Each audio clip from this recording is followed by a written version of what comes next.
match in the wake of Willow Nightingale's heartbreaking announcement earlier tonight.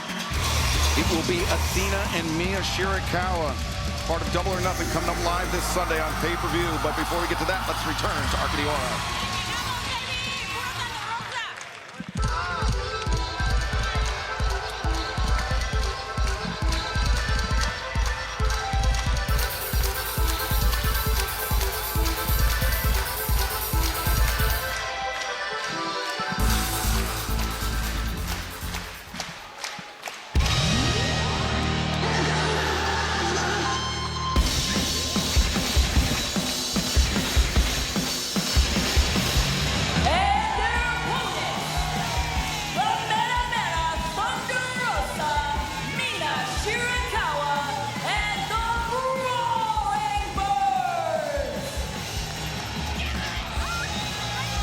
This Sunday live on pay-per-view at Double or Nothing on HBO Max, it will be Jamie Hayter, Hikaru Shida, and Chris Statlander challenging the Toxic Spider Tekla for the AEW Women's World Championship. 3 former world champions and 1 current world champion in the same match. And then the Ring of Honor Women's World Champion Athena faces Mina Shirakawa, a first-round match in the 2026 Owen Hart Foundation Women's Tournament.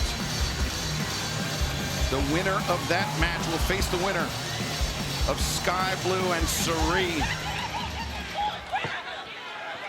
Japanese freelancer, very dangerous competitor. As right now, referee Mike Posey calls for the bell. As Thunder Rosa and Athena start things out, collar and elbow tie.